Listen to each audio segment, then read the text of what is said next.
রাশিয়ার অত্যাধুনিক সুখোই সু-34 বিশ্বের অন্যতম শক্তিশালী ট্যাকটিক্যাল বোমারু বিমান হলেও দীর্ঘদিন ধরে রুশ অস্ত্রের অন্যতম বড় ক্রেতা হওয়া সত্ত্বেও ভারতীয় বিমান বাহিনী কখনোই এই বিমান কেনার ব্যাপারে গুরুত্ব দেয়নি। তবে প্রশ্ন কেন? মূল কারণ, ভারতের কাছে ইতিমধ্যেই রয়েছে বহুমুখী যুদ্ধ বিমান সু-30 MKI, যা একই সঙ্গে আকাশের আধিপত্য প্রতিষ্ঠা, স্থল লক্ষ্যবস্তুতে নির্ভুল হামলা, সমুদ্র অভিযান এবং এসকর্ট মিশন পরিচালনা করতে সক্ষম।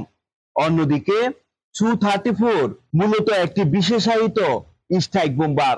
ভারতের সু-30 MKI বহরে ইতিমধ্যে সংযুক্ত হয়েছে ব্রাহ্মস সুপারসনিক ক্রুজ ক্ষেপণাস্ত্র, যা 300 থেকে 400 কিলোমিটারের বেশি দূরের লক্ষ্যবস্তুতে স্টান অফ হামলা চালাতে সক্ষম।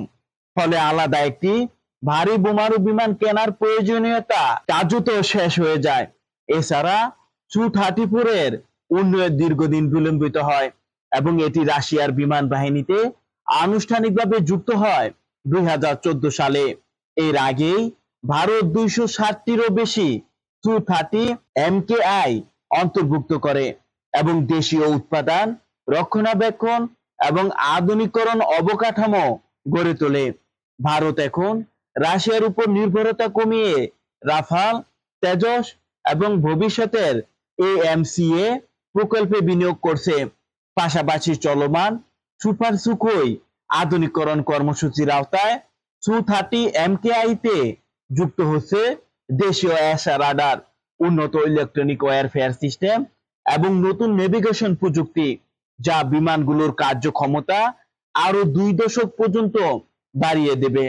সব মিলিয়ে সু-34 যতই শক্তিশালী বোমারু হোক না কেন, ভারতীয় বিমান বাহিনীর কৌশল, ভৌগোলিক বাস্তবতা এবং দীর্ঘমেয়াদী আধুনিকরণ পরিকল্পনায় এর জন্য কোনো বাস্তব জায়গা তৈরি হয়নি।